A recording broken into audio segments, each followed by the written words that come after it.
ప్రియమైన వారులారా, మనం చాలాసార్లు అబ్రహాం లింకన్ గురించి చెప్తూ ఉంటాం కదా.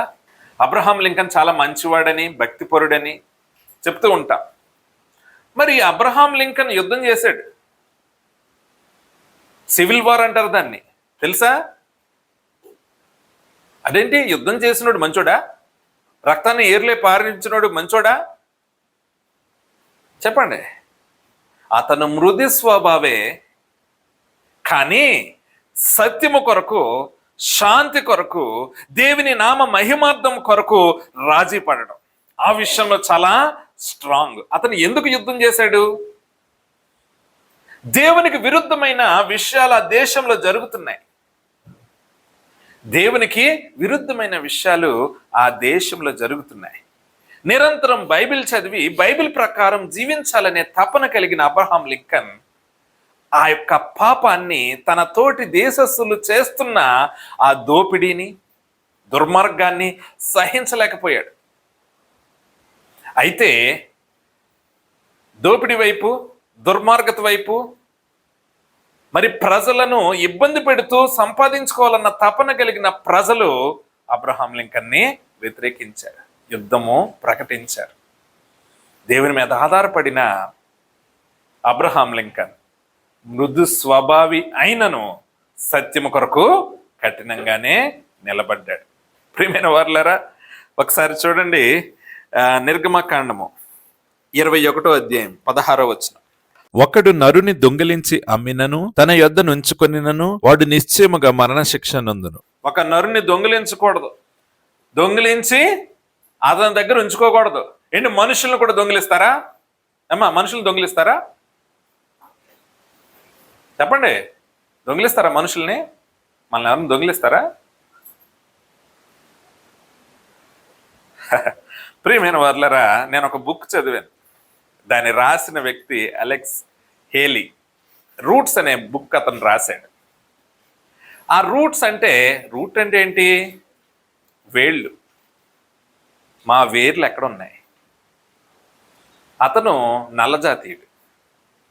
నల్లజాతీయుడు. మా వేళ్ళు ఎక్కడున్నాయి? మా వేరు ఎక్కడుంది? మేము ఎక్కడి నుంచి ఈ దేశానికి వచ్చాం? అమెరికా దేశానికి అని తాను పరిశోధన చేసి, మరి అనేక డాక్యుమెంట్స్, గవర్నమెంట్ డాక్యుమెంట్స్ చూస్తూ పరిశోధన చేసినప్పుడు అతడు తన పూర్వీకులు ఎక్కడి నుండి తీసుకురాబడ్డారు?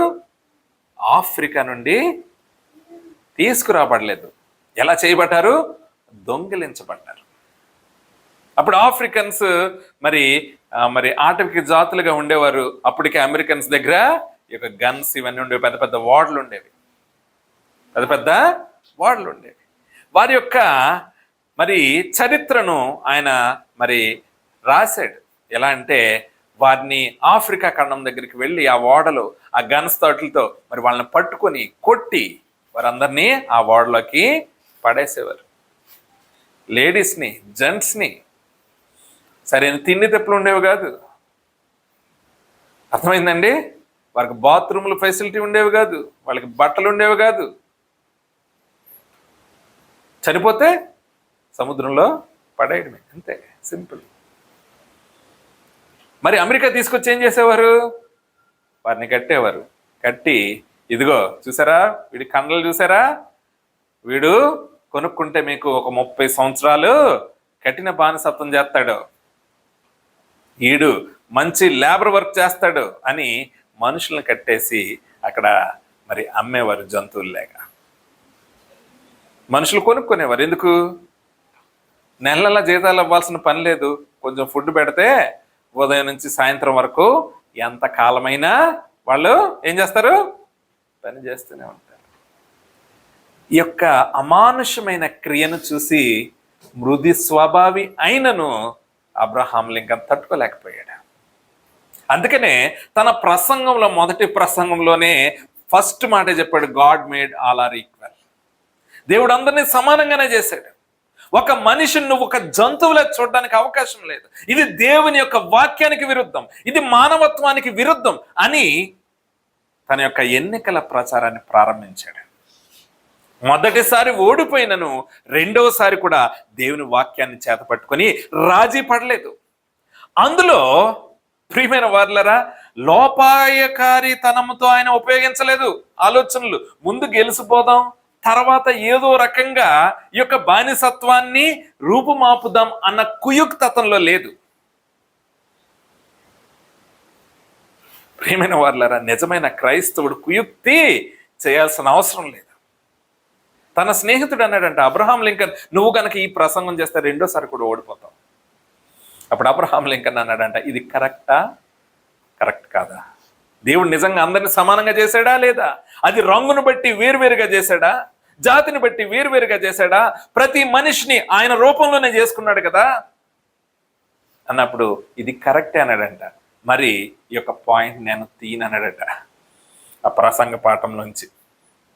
దేవుడు మరి అతనికి విజయాన్ని అనుగ్రహించాడు. కానీ తెల్లవారందరూ వ్యతిరేకించారు.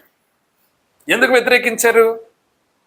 ఫ్రీ లేబర్ పోతుంది, ఫ్రీగా ఇంత తిండి పెడితే మారు మాట్లాడకుండా పని చేసే వ్యక్తులు పోతారు, అది కష్టం కదా వాళ్ళకి. ఆ చట్టాలు ఎలాంటివి ఉండేవో తెలుసా? వాళ్ళ దగ్గర పనిచేసేవాడిని చంపేసిన వాడి మీద విచారణ ఉండేది కాదు. అదే గనక ఆ పని చేసేవాడు మరి భరించలేక ఎదురు తిరిగి చంపేసాడు అనుకోండి, కొట్టాడు అనుకోండి, వాడిని చంపేసేవారు. ప్రియమైన వారులారా, నువ్వు మృదు స్వభావివి అయినంత మాత్రాన్ని నువ్వు గమనించుకో. నువ్వు సత్యం కొరకు నిలబడుతున్నావా? ఆ విషయంలో నీవు నిజముగా కఠినముగా నిలబడగలుగుతున్నావా సత్యం కొరకు? రాజీ పడేవాడు దేవుని జ్ఞానముతో నింపబడి నడిపింపబడుతున్న మృదు స్వభావి కాదు.